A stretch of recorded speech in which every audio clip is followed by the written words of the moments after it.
In this video, we're going to cover sections 5.1 and 5.2, and we're going to be learning about exponents. And in section 5.1, we're going to specifically be learning about how we can use exponent rules to simplify exponential expressions.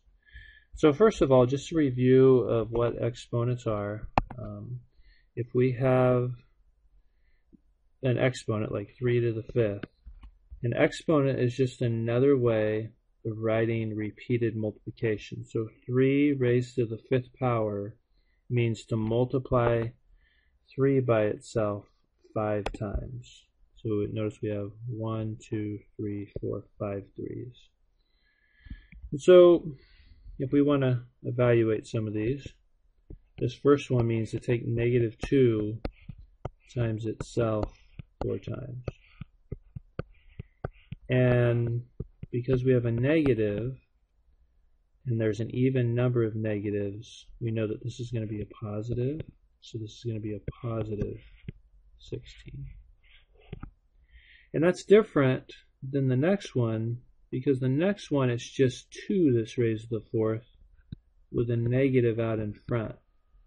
So it's just 2 times 2 times 2 times 2, which of course is 16, but then that negative in front makes it a negative 16. So the parentheses do make a difference. The next one we want to look at is one that's, what do we have when we have a fraction? Well, it's the same idea. 2/3 squared means we take 2/3 times itself twice. We know when we multiply fractions, we just multiply straight across. So 2 times 2 is 4, and 3 times 3 is 9. And there we have it. So that's just a review of exponents. Now we're going to move into some rules here. So the first problem I want to consider is what happens when we have 7 to the 4th times 7 squared. So we multiply an exponent times an exponent. And remembering our rules, this was 7 times 7 times 7 times 7. That was the 7th to the 4th. And the 7 squared is 2 more 7s. So altogether, how many 7s is that? 1, 2, 3, 4, 5, 6. So this is 7 to the 6th power. And so the idea here is that when we multiply exponents, what we do is we add the powers, because 4 plus 2 is 6.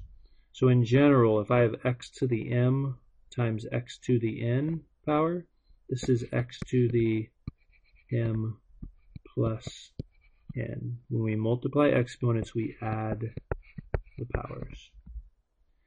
And so we can do that in each of these examples. This first one would be 5 to the 9th power. We're going to add 4 plus 5. The next one would be x to the 10th power, because 3 plus 7 equals 10. And then the last one, even though we have 3 exponents here, that's okay. This is going to be 4 raised to the 5 plus 2 plus 6, which of course is the 13th power. So this is 4 to the 13th power. That's how you use the product rule. Now, there are of course other rules. So the next one is we now have a power raised to a power. We have 4 to the 3rd squared. And so just using our definition of exponents, this would mean 4 to the 3rd times 4 to the 3rd, right? And of course each one of those, because it's 4 to the 3rd squared, and then each one of those 4 to the 3rds is 3 4s, so that's 4 times 4 times 4. That's the first 4 to the 3rd. And then the next one is also 4 times 4 times 4, which now brings up how many 4s? 1, 2, 3, 4, 5, 6. So this is 4 to the 6th power. And if you notice, to get to 6, we must multiply the powers. We take 3 times 2 to get 6. So when we raise a power to a power, like in this case 3 to the 2nd power, when we raise a power to a power, we don't add the powers like the last one, we multiply the powers. So in general, if I raise x to the m to the nth power, that's the same as taking x to the m times n. You multiply the two powers. We have a couple examples here. So this first one would be 3 to the 4 times 5, and 4 times 5 is 20, so this is 3 to the 20th power. Next one, we raise a power to a power. We multiply them, so this is x to the 14th power.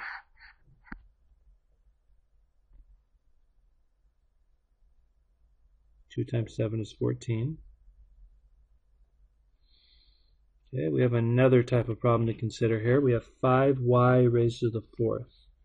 Well, we know this means we take 5y times 5y. 5y times itself how many times? 4 times.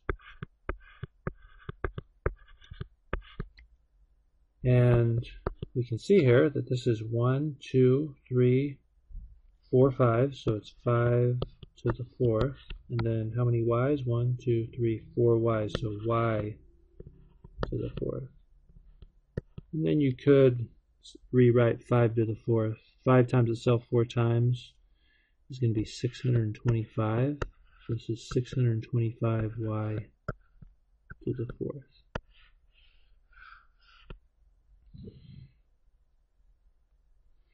And so the little note here is that the power of a product, so we had a product, we had 5 times y, that's a product, and that product is raised to a power. So the power of a product is the product of the powers. And kind of the easiest way to think about this is almost like you're distributing the power.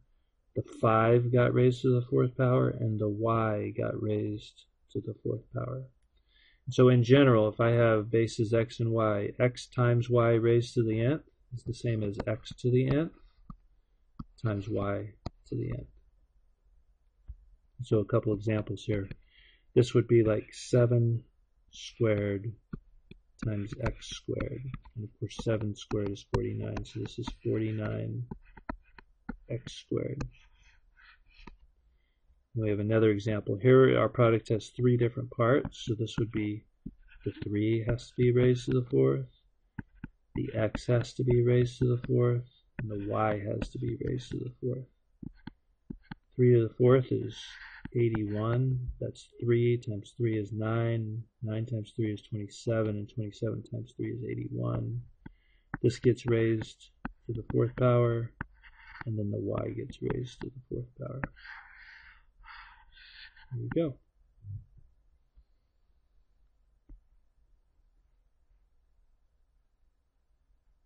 A few more examples here.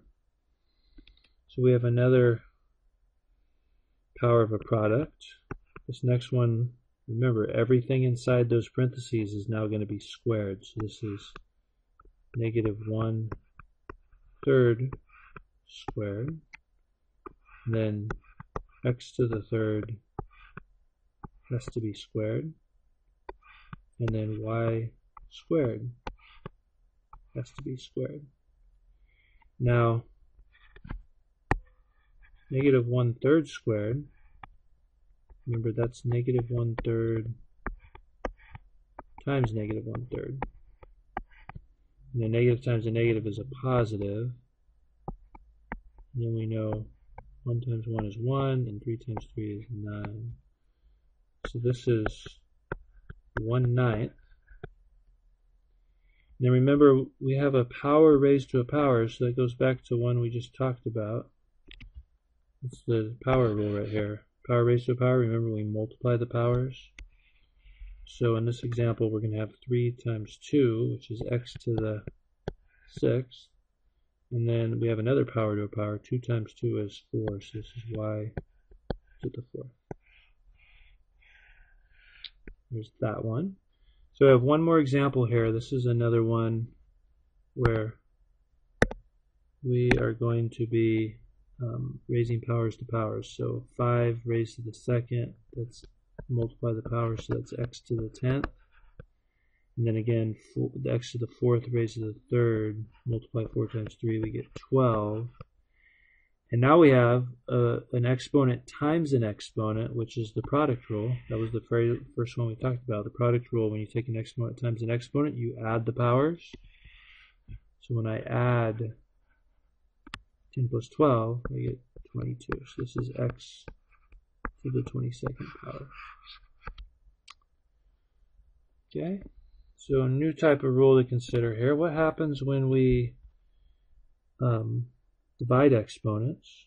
So this is like we have 1, 2, 3, 4 x's on top, and then how many x's on bottom? 2 x's on bottom because it's x squared.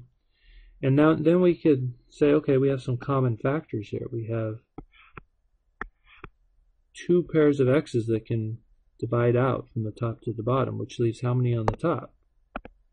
Well, it leaves 2. And it leaves nothing on the bottom. It just leaves 1 on the bottom. So this is essentially x squared over 1, or x squared. And the kind of shortcut here is, the way that we get that power of 2 in our answer, x squared, is we subtract the powers. So if you take 4 on the top minus 2 on the bottom and subtract it, you get 2.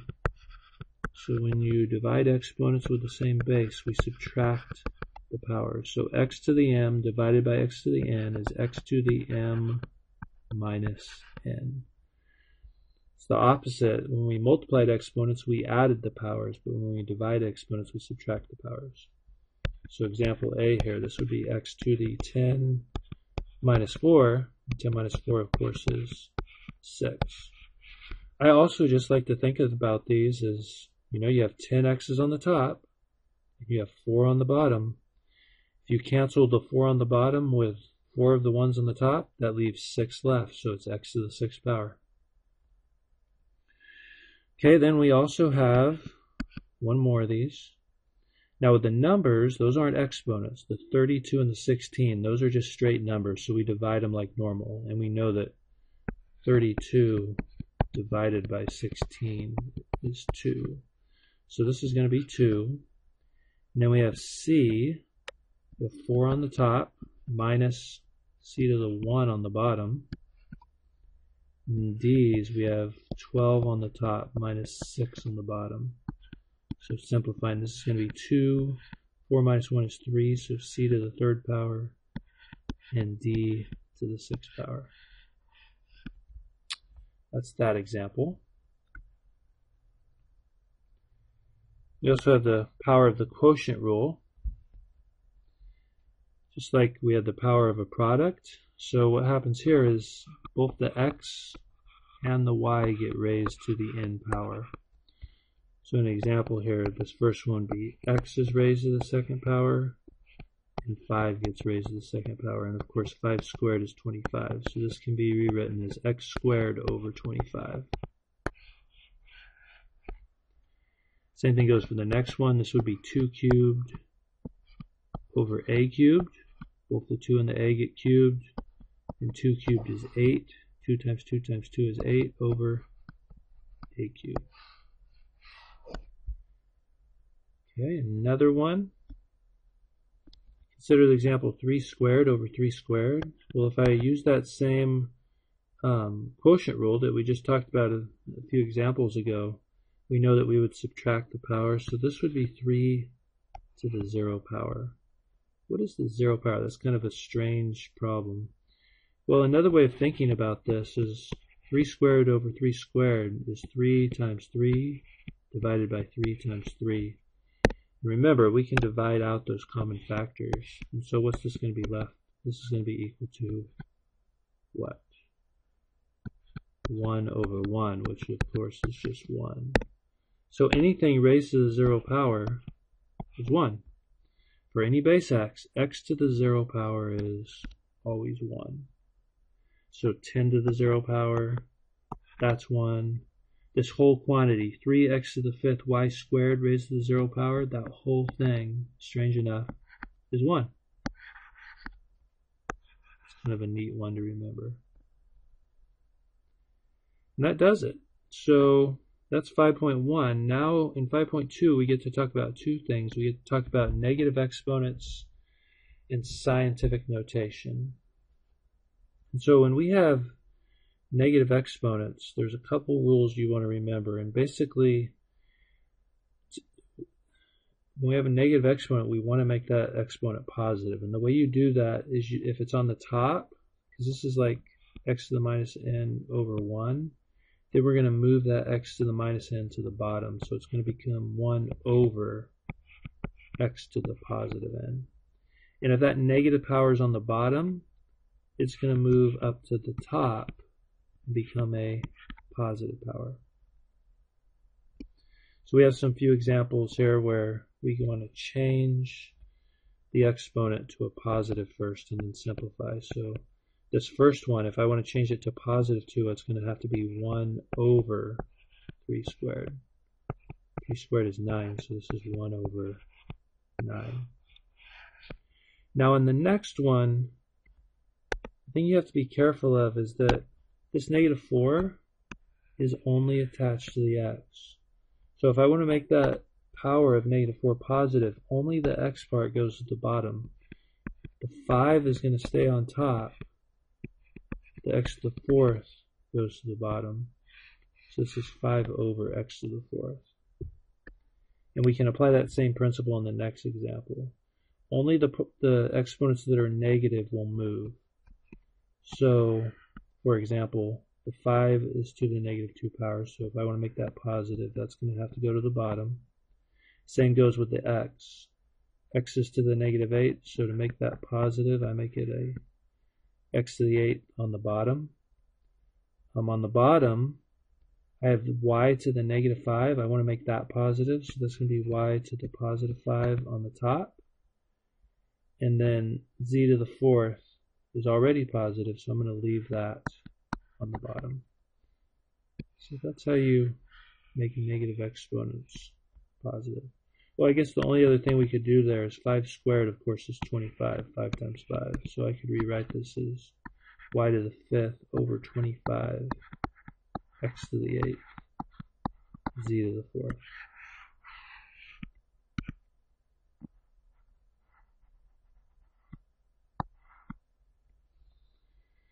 Okay, one more of these. Actually, I guess we have a few more.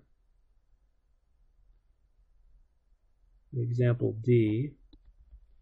Now here we have a couple things going on. There's a couple different ways we could approach this. I think probably the easiest way is right off the bat to use the product rule. Because we know when we use the product rule, we add the powers, right? So if we add the powers, this is going to be b to the 7 plus the other power, which is negative 19. And if I add a 7 and a negative 19, that's going to be a negative 12, which is still a negative power, which we don't want. So if we want to make it positive, we just have to move it to the denominator. And that's how we treat that. Of course, the other way we could think about this is we could, right off the bat, this is option number 2, is we could move the 19 to the bottom. This is a negative 19. This is kind of the other way of doing this. And then we can subtract the power. 7 minus 19 is negative 12, which of course is 1 over b to the positive 12. Either way gets you the correct answer. One way is not more correct than the other. Okay, we also have example E. So remember, this is when I have a product here raised to a power, everything inside there has to be raised to that power. So this is 3 raised to the negative 3rd power. This is x to the negative 7 raised to the negative 3 power. And this is y to the 6th raised to the negative 3 power.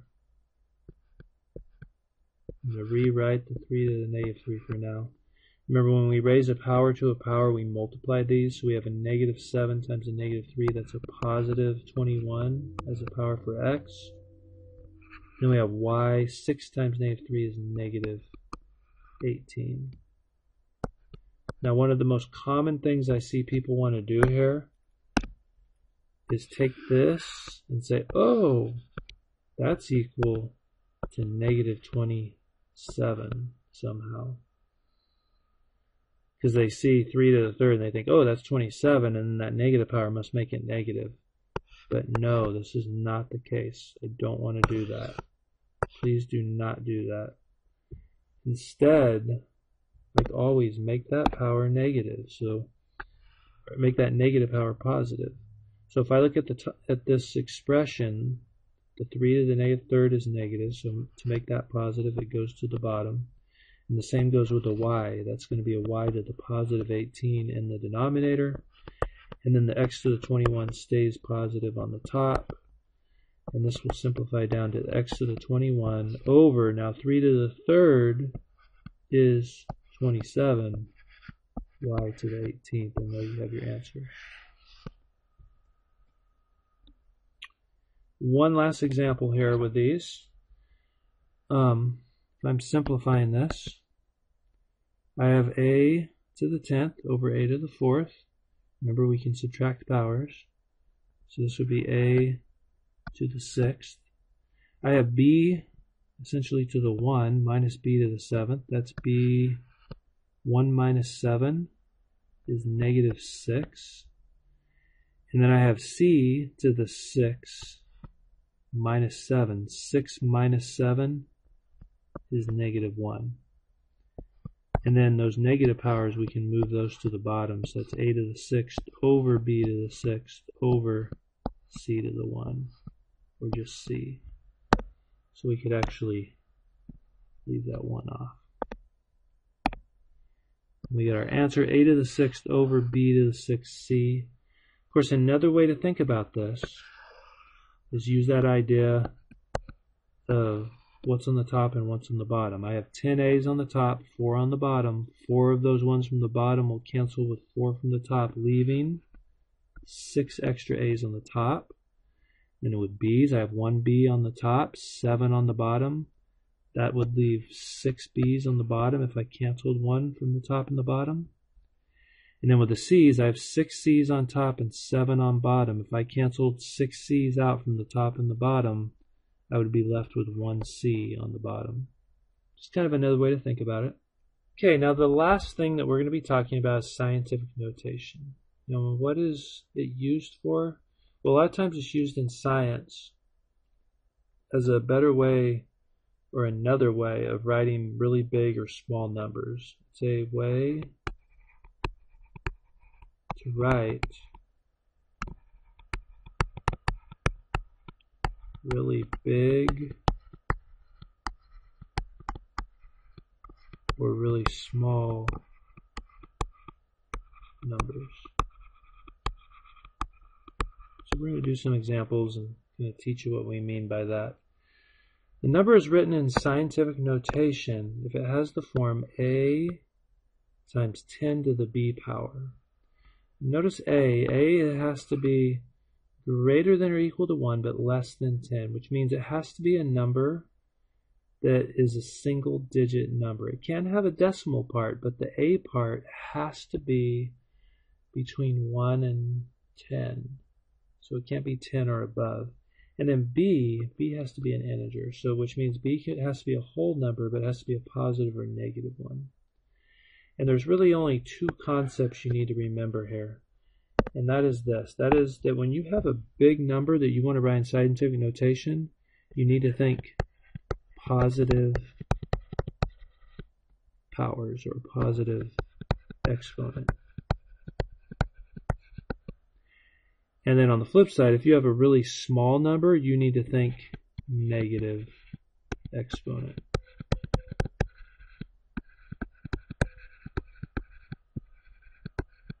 Big number, positive exponent, small number, negative exponent. So if I'm looking at this first example, 4,810,000, that's a big number. big numbers, we think positive exponent. So here's what we have to do. We need to count the number of decimal places. We need to move this number.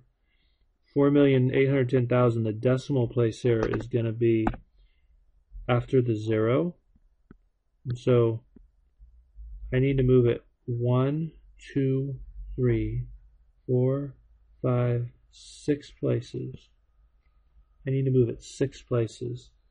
And when I move it 6 places, it turns into 4.81. We're thinking scientific notation here. So it's going to be that number A. So 4.81 is like my number A. And then it's always going to be times 10.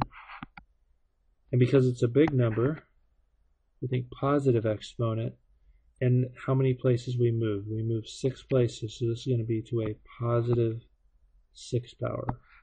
4.81 times 10 to the positive 6 power. And if you think about what we're doing here is we're taking 4.81 and we're multiplying it by 10 6 times, which has the same effect as moving that decimal place over 6 times. And we can go backwards. So if I have the number 3.05 times 10 to the 5th, well, this is a positive number. Right? That's positive. So we think big number. We have a positive exponent, that's a big number. So if I want to make this number big, am I going to move the decimal to the left, or am I going to move it to the right? Everybody hopefully should be thinking move that decimal place to the right. So it's going to be 1, 2, 3, 4, 5. And I move it 5 places because it's a positive exponent. And I want to make it a big number, which means I need to add in 1, 2, 3 zeros. And so this number is actually, let me rewrite it cleaner, this is 305,000.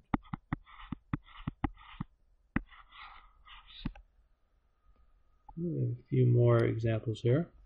The next one is 4.73 times 10 to the negative 3. That's a negative exponent, so we think small number. If I want to make 4.73 a small number, now I'm going to move the decimal place to the left. So I'm going to move 1, 2, 3 places to the left, which means I have to add 2 zeros. And so that's my number. I'm going to rewrite it here. This is 0.00473. And then one last time, just kind of moving around with scientific notation. This number here, 5.2, this is 0.0000526. If I want to write that in scientific notation, then it needs to be 5.26. So this is going to be 5.26, but times 10 to what power? Well, how many places do we have to move? We have to move 1, 2, 3, 4, 5 places. So it's going to be 5.26 times 10 to the 5th power. And that's just working with scientific notation. Sometimes we do need to do some operations with this. And really the easiest way, you could do this by hand, but the easiest way to do this is with a calculator. So I'm going to pull up my graphing calculator. You don't have to have a graphing calculator to do this. But the easiest way to do it, scientific notation, it has every calculator, most of the time will have one of these EE buttons, which takes the place of times 2. So when I see the EE button, that's like the times 10 part. I mean the same thing. Those are the same. So when I'm putting in my calculator, if I want to multiply 4.3 times 10 to the 6 times 1.6 times 10 to the negative 23, I'm just going to type in this. I'm going to go 4.3 and then EE. Now that's right above this comma button, and it's in yellow. Because it's in yellow, I have to hit second first. So I'm going to go second E, And that, again, that means times 10 to the 16. And then I'm going to multiply that times 1.6. Then e again, so I go second e. Now negative 23. Different calculators, the negative is in a different place. Just please don't confuse that with the minus button. The negative button on the graphing calculator is right below the 3.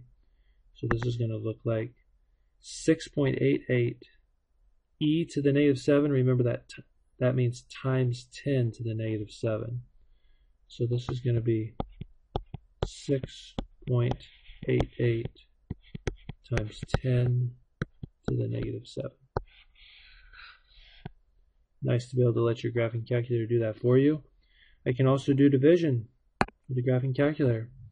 So I can do this next example. 1.2 e to the 5th divided by 4.8 e to the negative 7. And this is 2.5 e to the 11th, or 2.5 times 10 to the 11th. This equals 2.5 times 10 to the 11th power. One last problem is a word problem. It says the speed of light is 1.86 times 10 to the 5th miles per second. How long will it take time to travel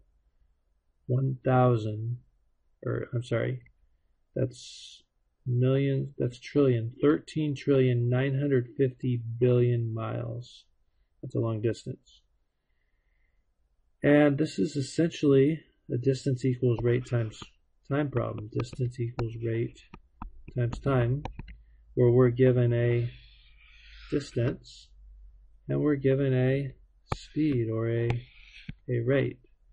So I have, and it says how long. That means I'm trying to figure out what time is equal to. So I could solve this equation for time by dividing both sides by r. Divide by r, divide by r.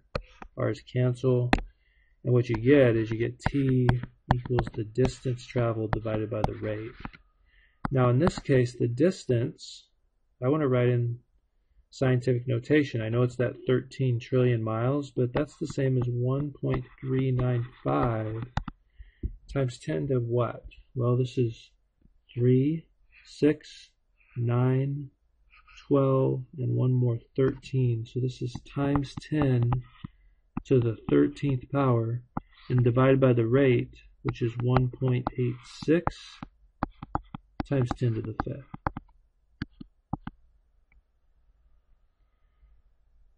So if I put that one in my calculator, I got 1.395 e to the 13th divided by 1.86 e to the 5th. And that equals, according to this, looks like 75 million.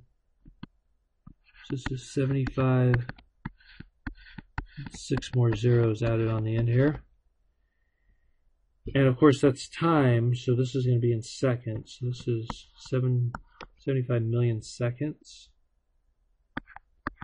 Or also 7.5 times 10 to the 7th power seconds. And make sure you have those units on there. You know it's 7th power because this is 1, 2, 3, 4, 5, 6, 7 places. There you go. This is scientific notation, and that concludes the video. We'll see you in class.